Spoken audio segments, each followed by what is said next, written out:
Assalamualaikum warahmatullahi wabarakatuh.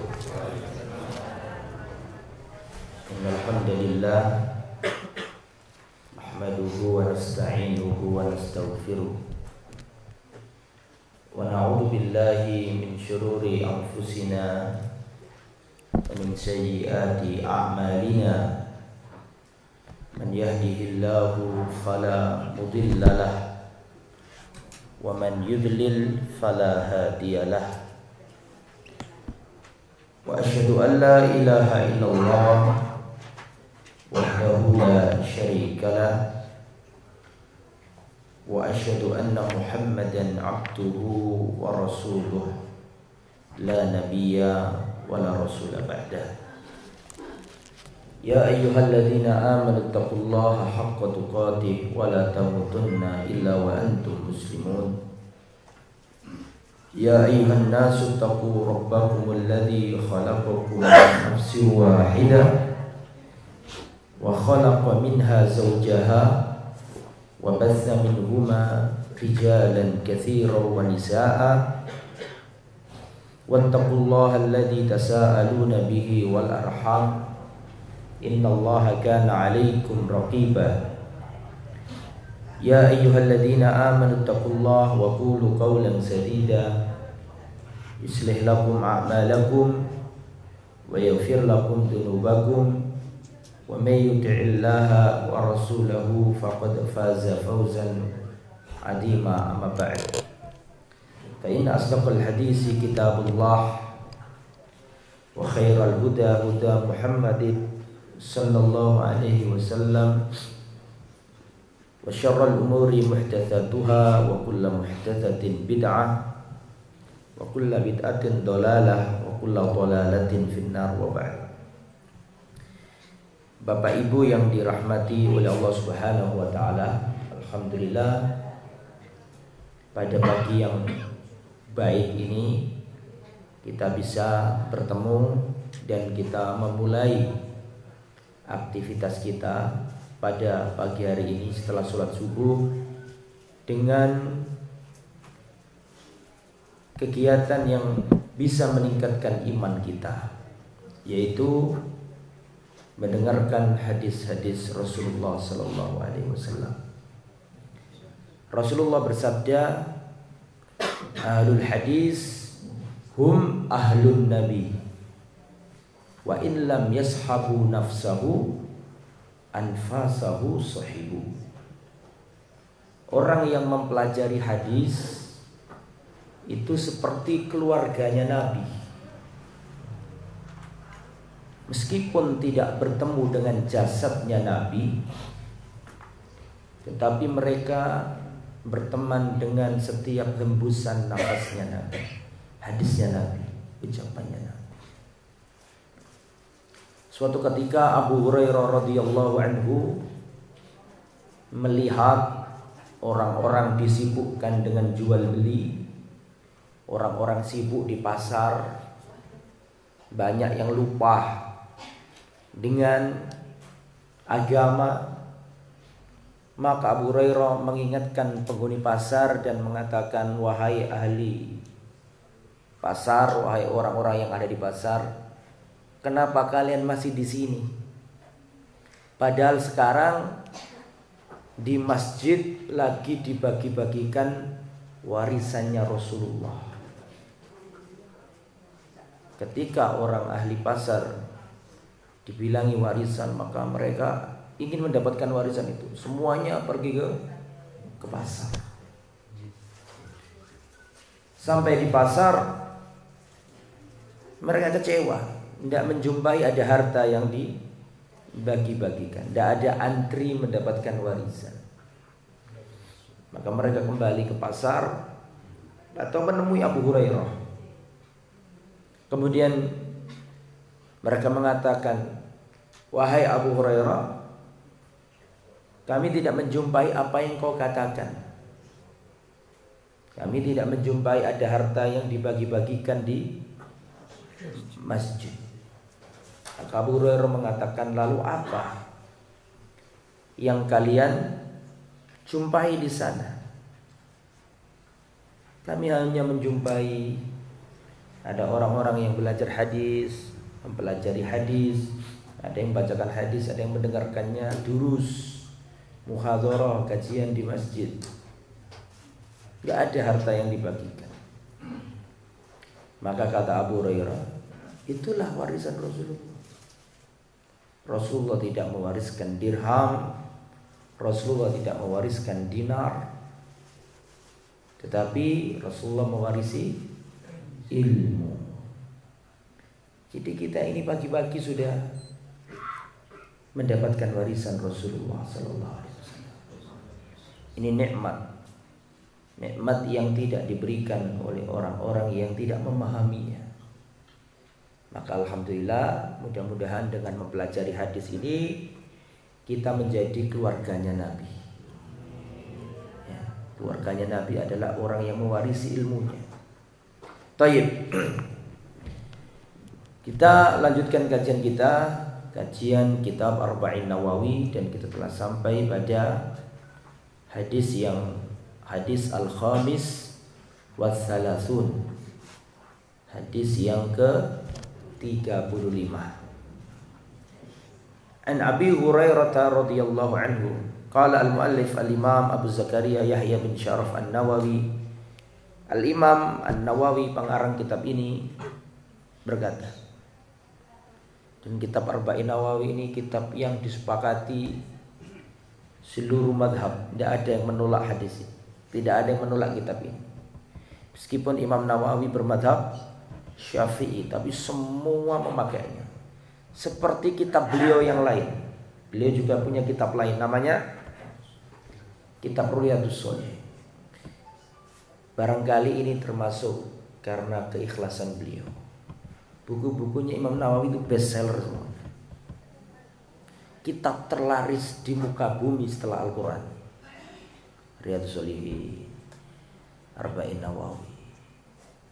Orangnya sudah mati, tapi masih hidup penyebutannya. Selalu orang baca kitabnya, insya Allah beliau dapat pahala. Ya, barangkali ini karena keikhlasan.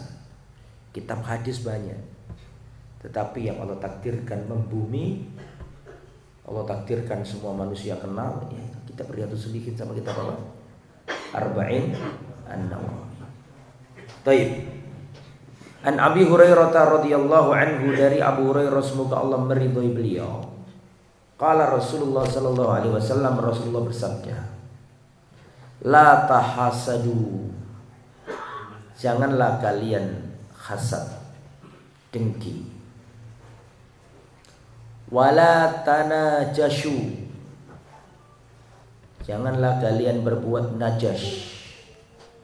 Janganlah kalian saling berbuat an-najash. Intinya menipu lah. Diartikan apa di tempat antum?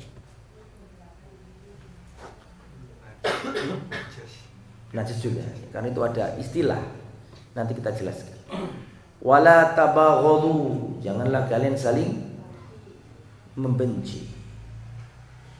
Wala tadabaru, janganlah kalian saling membelakangi, saling memboikot, saling sewot.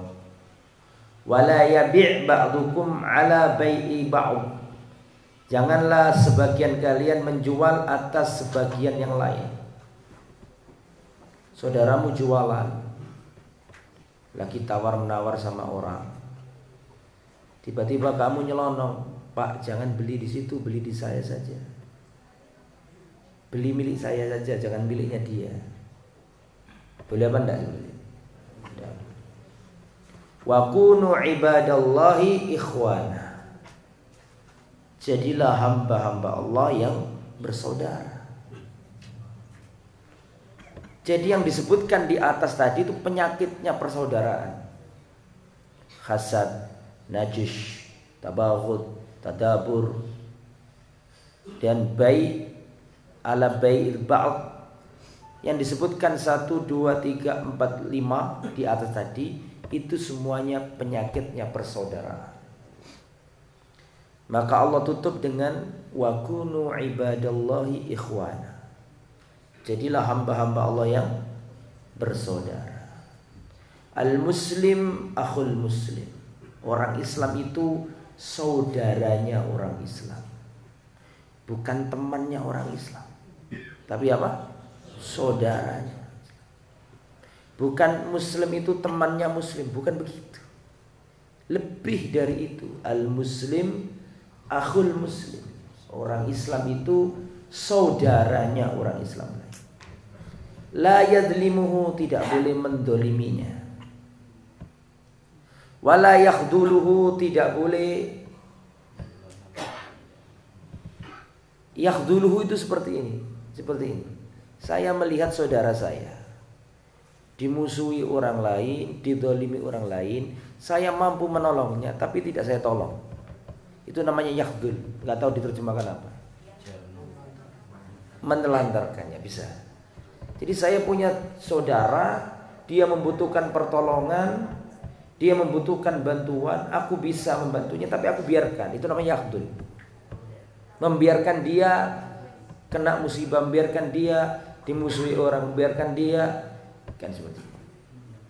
Seorang muslim, saudara muslim lainnya tidak boleh mendoliminya, tidak boleh menelantarkannya, wala yakdibuhu, tidak boleh mendustainya, wala yahkiruhu, dan tidak boleh merendahkannya. At-taqwa hahuna, takwa itu ada di sini. Rasulullah Shallallahu Alaihi Wasallam mengisyaratkan ke dadanya, salah samarrat, 3 kali. Takwa itu di sini. Takwa itu di sini. Takwa itu di sini. Bihasbi mri'im minasyarri, cukuplah seseorang itu dikatakan berbuat jelek, cukuplah kejelekan bagi seseorang an yahqira akhahul muslim, jika dia meremehkan, merendahkan saudara muslim lainnya. Kullul muslim alal muslim haram. Setiap orang Islam atas orang Islam lainnya haram. Haram apanya? Haram darahnya, nggak boleh ditumpahkan. Haram apanya? Maluhu, hartanya nggak boleh dirampas. Haram apanya? Haram wa irduhu, kehormatannya tidak boleh dilanggar. Rawahu Muslim, hadis sahih riwayat Imam Muslim. Yang pertama, kandungan bab ini, pelajaran-pelajaran penting dari bab ini.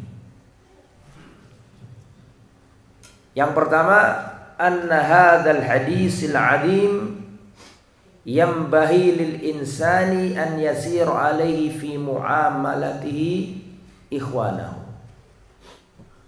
Hadis ini adalah hadis yang agung, menjadi pedoman dalam bermuamalah sesama muslim.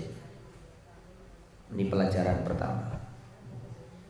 Hadis ini adalah hadis yang agung.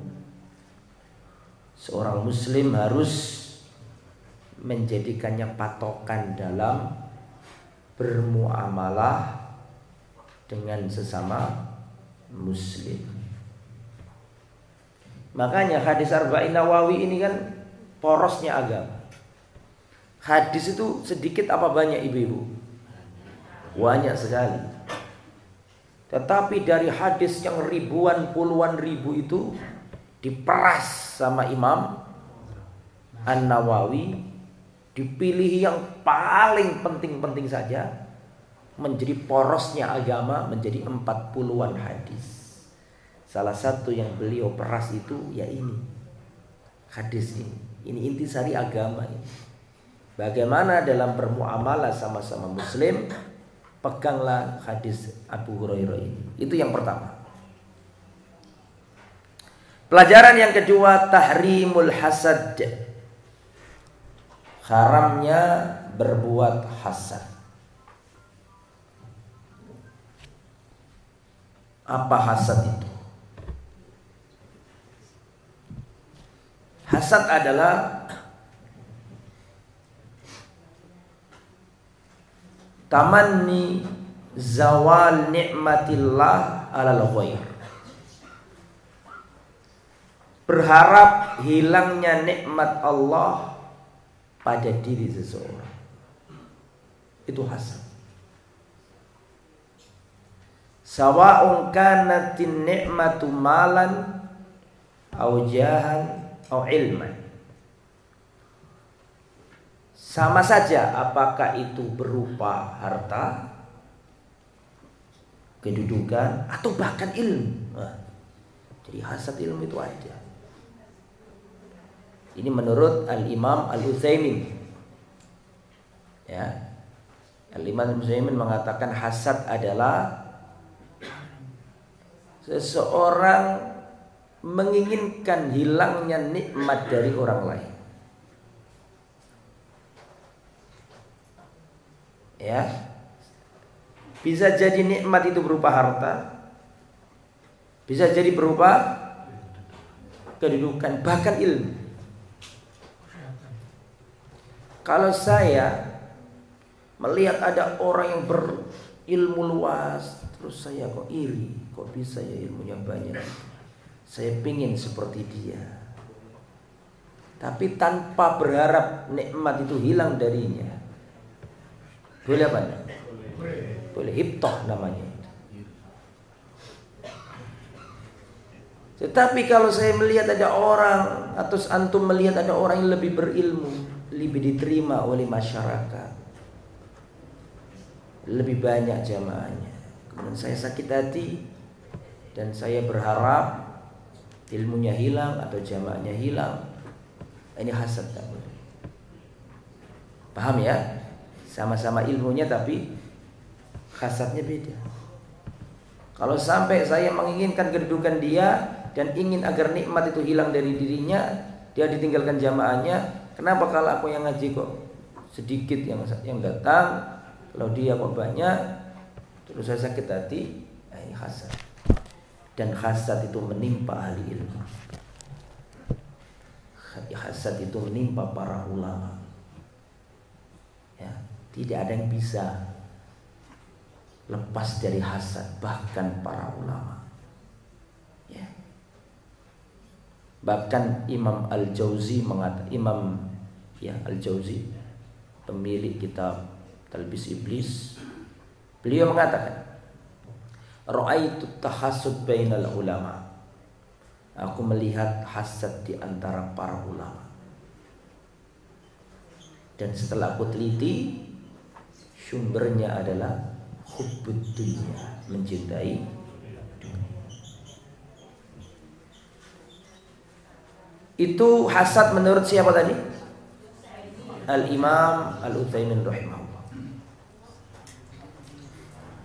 Adapun menurut Syekhul Islam Ibnu Taimiyah, beliau berkata, hasad adalah karahatu ma'an amallahu bihi alal ghair wa illam yatamannal zawal. Engkau benci dengan nikmat yang Allah berikan kepada seseorang meskipun kamu tidak berharap hilangnya. Paham maksudnya? Ada orang tetangga lebih kaya, dia benci, sakit hati, meskipun dia nggak berharap nikmat itu hilang darinya, tapi dia benci. Tapi rata-rata nek wis benci kebanyakan ya pengen apa? Hilang. Nah itu juga hasad. Nah, ini dilarang di dalam agama. Maka kita tidak boleh berlaku hasad. Dan hasad ini adalah dosa yang pertama kali Allah dimaksiati dengannya. Hasad. Hasad ini yang menyebabkan iblis tidak mau sujud ke Adam. Kenapa kok Adam yang lebih dipilih oleh siapa? Allah. Kok gak iblis? Dan hasad ini juga yang menyebabkan anak Adam membunuh saudaranya. Betul? Qabil membunuh Habil. Kenapa? Yang satu korbannya diterima, yang satu tidak diterima. Hasad. Hasad ini dosa yang terjadi di langit dan di bumi.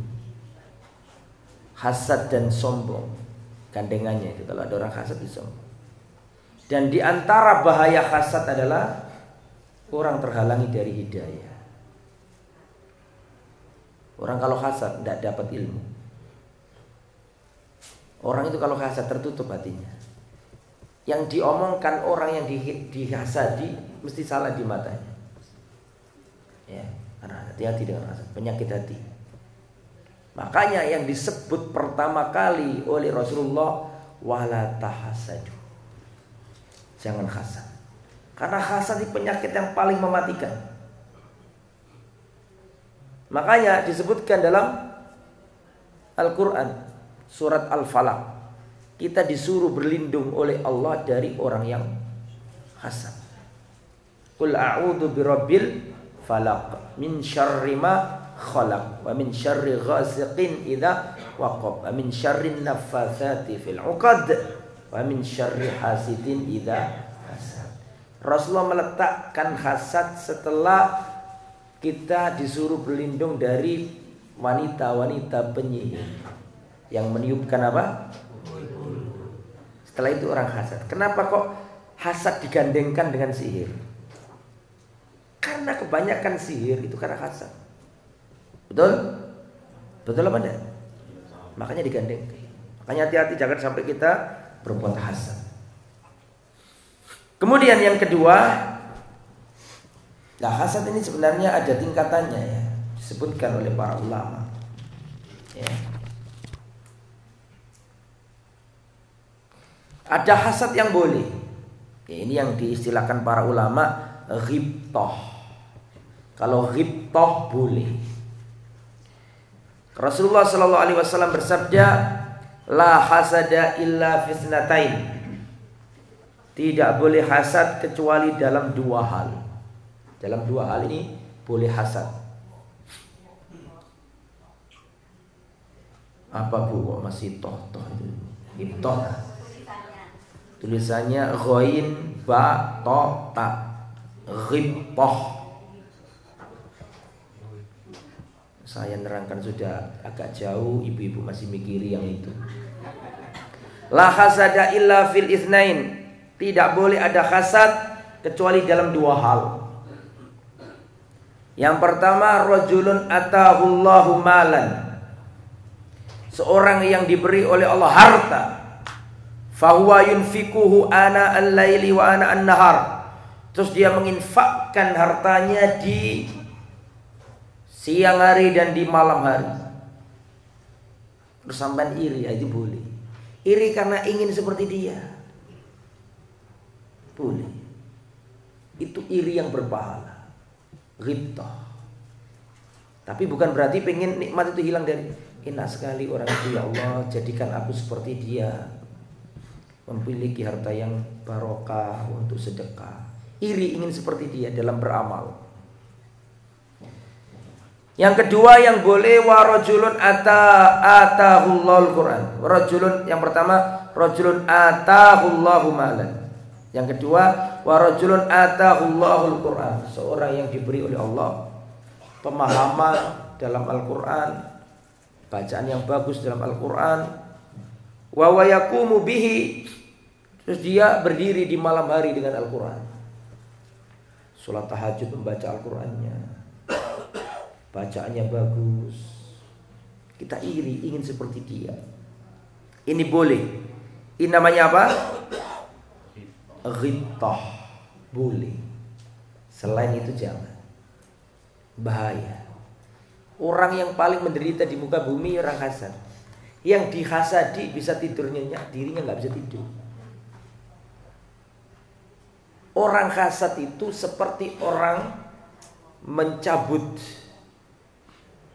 busur dari tempatnya, ditaruh di, mencabut anak panah, ditaruh di busur, ingin dibidik kepada seseorang. Tetapi ternyata dia tidak melesat kepada orang yang dibidik, tapi justru kena dirinya sendiri. Itu orang hasad. Paham gak maksudnya? Paling kasihan nih orang hasad ini. Yang dihasadi bisa tidur nyenyak, santai, nggak rumong sopo-sopo, tapi dia terbakar dengan sendiri. Hati-hati dengan hasad. Dan supaya terhindar dari hasad, kata Rasulullah, perhatikan, minta tolonglah agar Allah mensukseskan niatmu, agendamu dengan menyembunyikan apa? Menyembunyikan keinginan. Kita itu dilarang Nabi untuk menyampaikan semua keinginan kita kepada orang lain. Ya, disuruh sembunyikan niatmu, agenda-agendamu. Karena setiap orang yang diberi nikmat mesti dihasadi. Jadi kalau antum pengen apa, itu jangan diceritakan orang. Itu rahasia, itu Nabi yang ngomong itu. Ya, minta tolonglah kepada Allah untuk mensukseskan agenda-agendamu dengan menyimpannya. Karena setiap orang yang diberi nikmat itu ada penghasadnya. Paham nggak maksudnya? Saman pengen anak sampean apa gitu. Saman ngomong ke orang yang belum punya anak saya ini, masya Allah ini mau saya sekolahkan di sini. Jangan. Nanti kalau sudah terlaksana baru alhamdulillah anak saya keterima. Saman punya rencana membangun warung di tempat ini, belum kejadian sudah cerita ke orang. Saya nanti membuat buka warung di sini. Ya. Nggak semua orang itu senang dengan omongan kita. Loh, jangan menganggap semua orang yang sama kita itu senang dengan apa yang kebaikan yang ada pada diri kita. Belum tentu. Paham maksudnya? Diamkan dulu. Karena setiap orang yang diberi nikmat mesti ada penghasadnya. Sampai-sampai ada yang mengatakan kalau tidak ada orang di muka bumi ini yang hasad kepadamu, berarti kamu orang gagal. Apa nih sing dihasadi? Karena likulli dzi nikmah, ya, setiap orang yang memiliki nikmat itu mesti ada penghasad. Makanya kita diajari Nabi itu. Jadi sebelum turun surat Al-Falaq, itu Nabi berlindung kepada apa saja. Berlindung dari ini, berlindung dari itu, berlindung dari ini, berlindung dari itu. Ketika turun surat Al-Falaq, doa-doa perlindungan itu hilang. Rasulullah pakai Al-Falaq. Karena dalam surat Al-Falaq itu sudah mencakup semuanya. Qul a'udzu birabbil falaq, aku berlindung dengan Tuhannya Falaq. Dari apa? Min syarri ma khalaq, dari kejelekan makhluk. Siapa makhluk itu? Siapa makhluk itu? Selain Allah dan sifat-sifatnya. Berarti kalau ada orang mengatakan qul a'udzu birabbil falaq min syarri ma khalaq, dari kejelekannya makhluk, dari jin, dari tikus, dari kalajengking, dari ular, dari wewe gombel, dari begal, dari sundel bolong, semua masuk. Dari jin, dari pencuri, dari perampok, masuk semua situ. Makanya Rasulullah ketika turun ayat ini, yang lain ditinggalkan, pakai yang ini karena sudah masuk semua. Min syarri ma khalaq, dari kejelekan makhluknya Allah. Makhluknya Allah itu semua makhluknya Allah, kecuali Allah dan nama-namanya dan sifatnya. Allah bukan makhluk, sifatnya bukan makhluk. Kan gitu kan? Semuanya sudah masuk. Tetapi di antara makhluk-makhluk yang ada ini, Allah sebutkan lagi sesuatu yang khusus. Wa min syarri ghasiqin idza waqab, wa min syarri nafatsati fil 'uqad, wa min syarri hasidin idza hasad. Saya mau tanya, orang yang hasad termasuk makhluk apa enggak? Makhluk kan? Tapi kenapa kok disebutkan lagi? Ini kata para ulama, dzikrul khas ba'dal am, menyebutkan sesuatu yang khusus setelah sesuatu yang umum. Berarti ini di antara yang diciptakan Allah yang paling berbahaya di antaranya adalah orang yang hasad. Hati-hati ya. Itu yang pertama. Yang kedua, wala tanajashu. Janganlah kalian saling berbuat najash. Apa najash itu?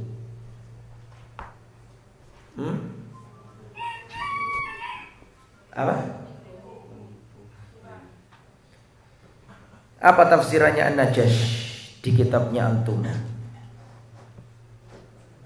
Najash itu seorang datang ke pembeli,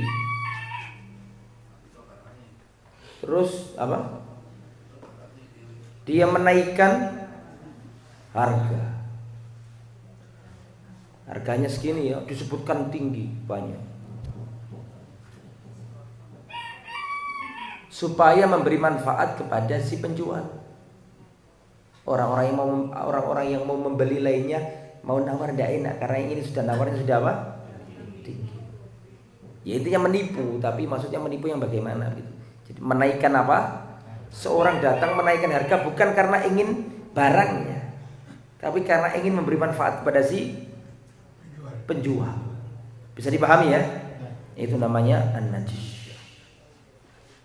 Kong kali kong untuk menaikkan apa? Harga. Nah ini tidak diperbolehkan.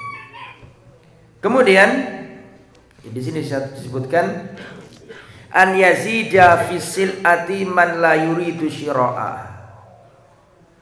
Mohon maaf, yaitu menaikkan harga kepada orang yang tidak ingin membelinya. Imma linaf'il ba'i, untuk memberi manfaat kepada orang penjual dengan menambahkan harga kepadanya, atau untuk memadaratkan orang yang membeli dengan menaikkan harganya. Paham maksudnya ya? Ya, intinya menaikkan harga, tipu muslihat. Nah, ini tidak diperbolehkan. Kemudian yang nomor 2, wala tabaghadu, janganlah apa? Nomor 3 ini ya, janganlah kalian saling membenci. Ya, jangan. Orang Islam enggak boleh saling membenci. Kunu ibadallahi ikhwana. Ini pelajaran nomor 4, larangan saling tabaghud, membenci, saling memboikot, saling menghajar. Lah ini tidak diperbolehkan. Kemudian nomor 5,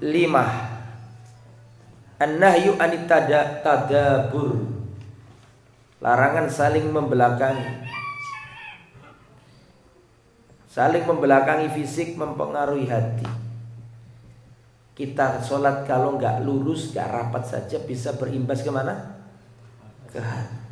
Apalagi kalau kita saling menyingkur. Berarti menyingkur ya?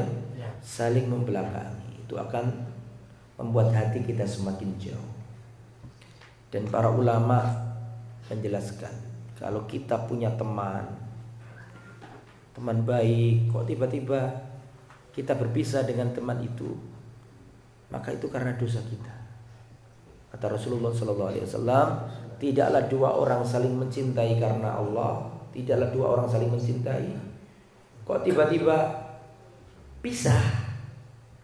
Tidaklah yang memisahkan mereka berdua kecuali dosa yang pertama kali dilakukan oleh salah satu di antara keduanya. Dosa yang menyebabkan kita ini berpisah. Jadi kalau ada suami istri kok cerai, itu pasti karena dosa. Pasti. Ustaz, tapi kan dosanya nggak selingkuh. Meskipun nggak selingkuh, suami istri, terus suami ini korupsi di kantor, pasti nanti akan cerai gara-gara itu. Atau sebaliknya, suami istri terus istri melakukan dosa apa gitu, itu menyebabkan cerai.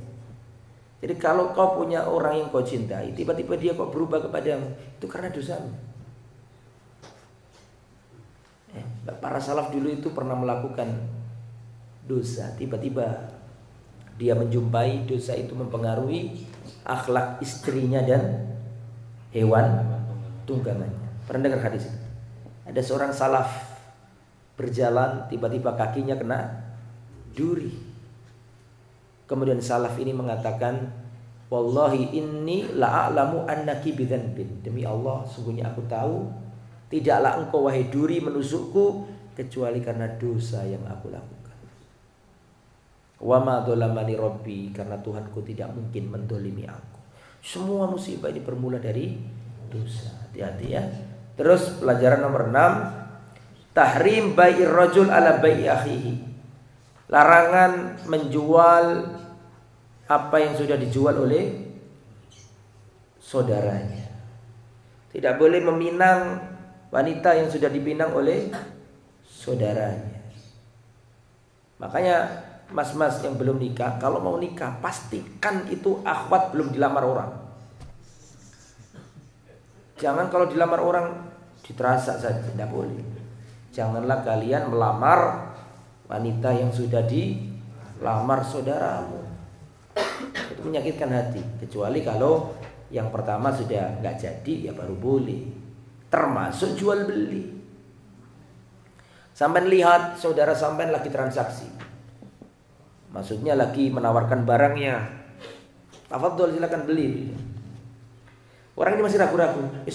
Besok tak kesini lagi, saya kesini lagi. Saya masih ragu-ragu. Dalam kondisi seperti itu terus sampai nyerobot. Orang ketiga datang. Beli dari saya saja. Saya kasih harga murah. Ini tidak boleh. Sampai segitunya loh akhlaknya orang Islam itu. Ya, nggak boleh kita mendolimi hak orang lain. Itu pelajaran nomor apa? Terus nomor 7, perintah untuk saling bersaudara. Wa kunu ibadallahi ikhwana. Jadilah hamba Allah yang bersaudara. Kemudian di sini diterangkan sifat-sifat muslim. Al-muslim, akhul muslim, orang Islam itu saudaranya orang Islam. La yadlimuhu, tidak boleh mendoliminya. Wala yakhduluhu, tidak boleh menelantarkannya. Wala yakdibuhu, tidak boleh berkata dusta kepadanya. Wala yakhtiruhu, tidak boleh apa? Merendahkannya. At-taqwa hahuna, takwa itu tempatnya di sini. Jadi kalau kita itu bisa melakukan itu semuanya, ya kalau ingin jadi orang bertakwa harus bisa melakukan itu semuanya.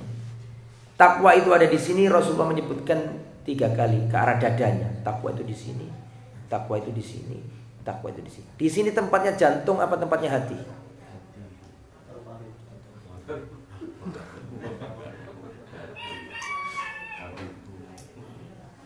Takwa itu ada di sini. Di sini tempatnya apa?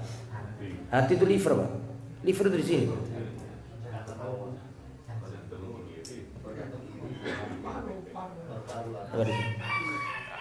Gak tahu saya. Al-qalb, sebenarnya al-qalb itu artinya jantung bukan hati.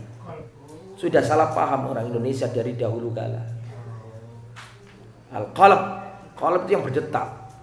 Duk duk duk, itu qalb itu. Aslinya jantung, tapi orang Indonesia sudah terlanjur sakit hati, bukan sakit jantung. Saya sakit hati sama dia. Ya. Baik. Jadi Rasulullah menyebutkan takwa itu ada di sini.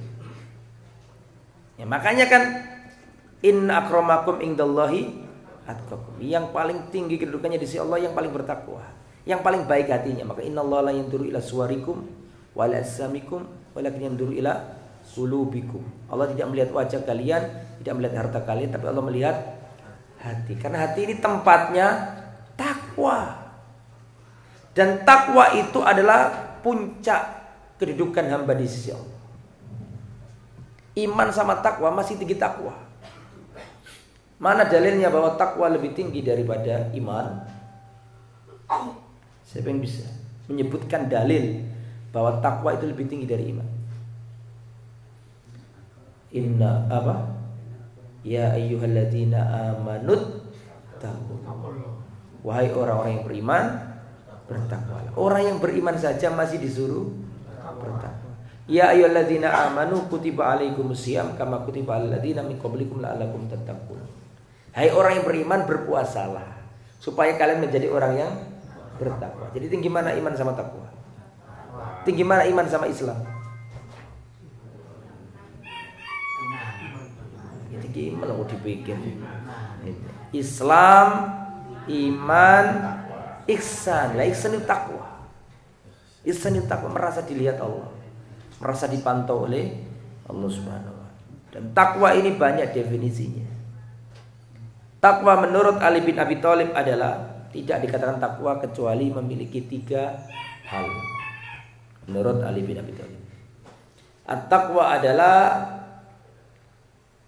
al-amalu bit-tanzil wal al-khawfu minal jalil wal amalu bit-tanzil war ridha bil qalil wal istidadu li yaumir rahil. Sudah ditulis. Kalau bahasa Arabnya enak itu. Akhirnya lam semuanya. Al-amalu bit-tanzil wal khaufu minal jalil war ridho bil qalil wal istidadu li yaumir rahil. Enak. Yang terjemahkan enggak bisa gitu.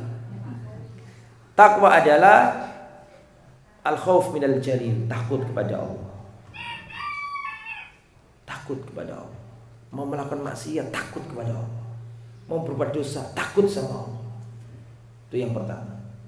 Yang kedua, al-amal bit-tanzil, mengamalkan isinya Al-Quran dan Sunnah. Yang nomor tiga, ar-ridho bil qalil. Nah, siapa yang tahu artinya ar-ridho bil qalil? Ridho dengan yang sedikit, artinya qanaah. Nerimo ing antum. Ar-ridho bil qalil. Yang nomor 4, al-isti'dad li yaumir rahil, mempersiapkan diri menuju kematian.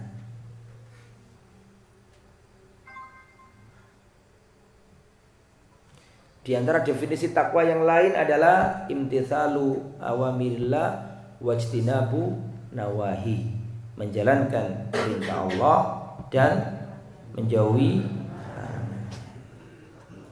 Di antara takwa yang lain adalah engkau beribadah kepada Allah sesuai dengan aturan Allah, dan engkau menjauhi larangan Allah sesuai dengan aturan Allah karena takut dengan adabnya Allah. Jadi takwa adalah engkau beribadah karena Allah, sesuai dengan aturan Allah, mengharap pahala dari Allah. Atau engkau meninggalkan larangan Allah sesuai dengan aturan Allah karena takut adabnya Allah. Banyak takwa itu definisinya, tapi intinya itu tadi. Bihasbi mri'in minasyarri an yahqira akhahul muslim.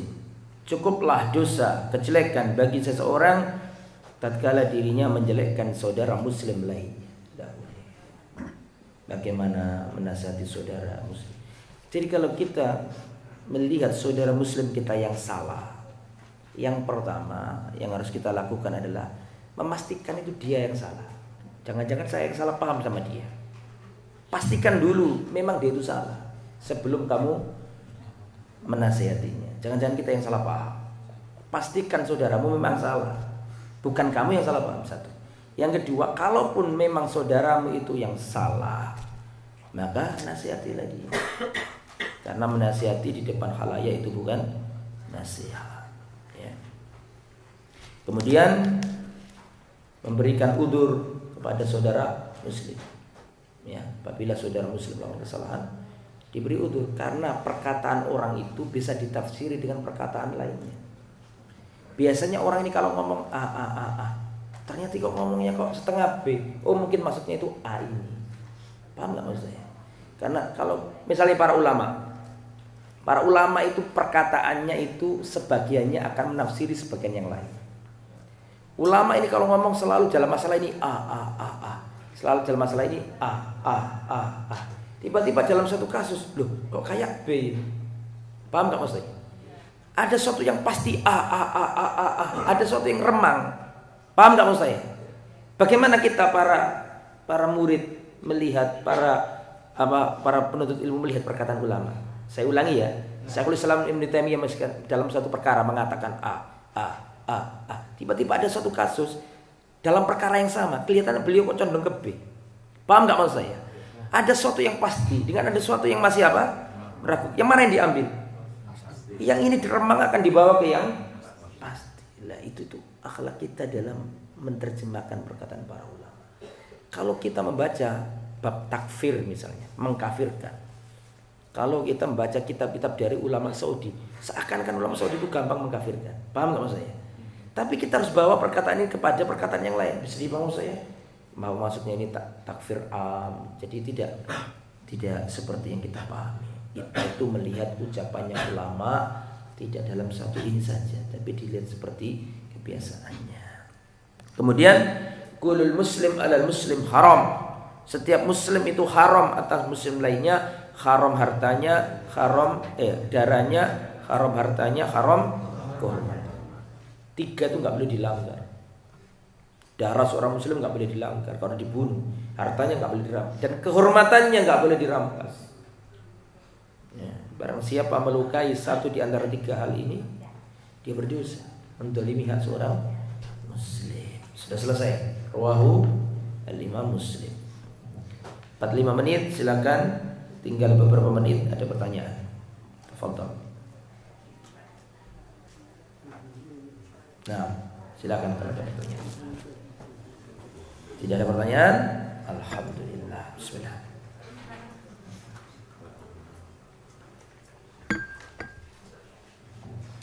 Ada air putih. Air putih. Sudah. Dalam? Bubul tali, Pak. Tali. Mengikat, meniupul. Yang digunakan untuk sihir.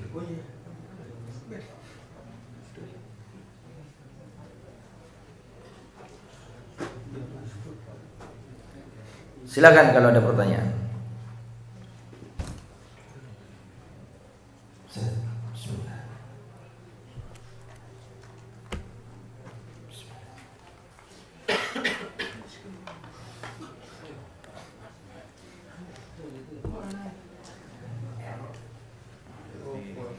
Iya, silakan.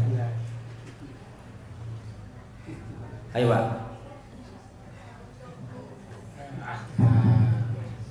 Assalamualaikum warahmatullahi wabarakatuh. Yang dimaksud tadi ulama itu kan panutan bagi orang-orang muslim, Pak. Terus kalau ulama itu pejabat jadi wakil presiden itu gimana, Ustaz? Gimana jadi? Saya itu kan panutan umat Islam semuanya. Gimana itu? Iya. Kekuasaan itu adalah fitnah. Tidak selayaknya ulama mendekati pintu kekuasaan. Innakum satahrisuna 'alal imarah wa satakunu nadama yaumal qiyamah. Kalian akan berlomba-lomba memperebutkan kekuasaan. Wa satakunu yaumal qiyamati nadam. Aw satakunu nadamatan yaumal qiyamah, dan akan menjadi penyesalan pada hari kiamat. Ini umum. Ulama gak ulama dilarang untuk berebut apa? Apalagi ulama, maka tidak diperbolehkan. Ulama itu miliknya umat, bukan miliknya apa? Golongan. Miliknya umat semuanya, ya. Jadi tidak layak untuk melakukan itu. Taib, berikan motivasi dan dukungan kepada ini tadi saya dikabari sama Pak Darukutni. Di sini saya membacakan tolong diberikan motivasi dan dukungan kepada panitia pembebasan lahan pembangunan masjid, termasuk kepada para jamaah untuk bertawun. Jadi insyaallah kedepannya kita akan membangun masjid, ya. Sekarang dalam tahapan pembebasan lahan. Nanti mungkin brosurnya disebar, Pak. Pada sudah baru. Ya, silakan dilihat. Ya, mudah-mudahan ini nanti bisa menjadi wadah bagi kita sehingga kita punya tempat yang permanen, ya. Tetap nggak apa-apa dari rumah ke rumah, tetap nggak apa-apa, tapi kalau bisa kita punya apa, punya tempat. Dan ini teman-teman lagi dalam proses pembebasan lahan. Insya Allah nanti kalau sudah terbebaskan lahannya, insya Allah lebih cepat bangunnya. Yang penting sekarang adalah apa?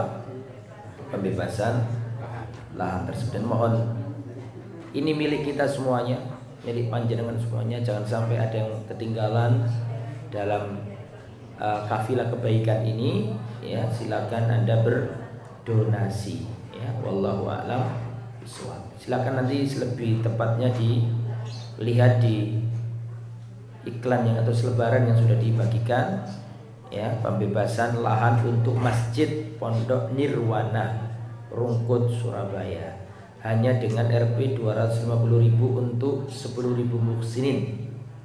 Insyaallah segera akan terlunasi. Amin ya rabbal alamin. Dan Rasulullah sallallahu alaihi wasallam bersabda, "Man bana masjidan lillahi, barang siapa membangun masjid untuk Allah, maka dikatakan banallahu lahul bait, maka Allah bangunkan rumah baginya di surga."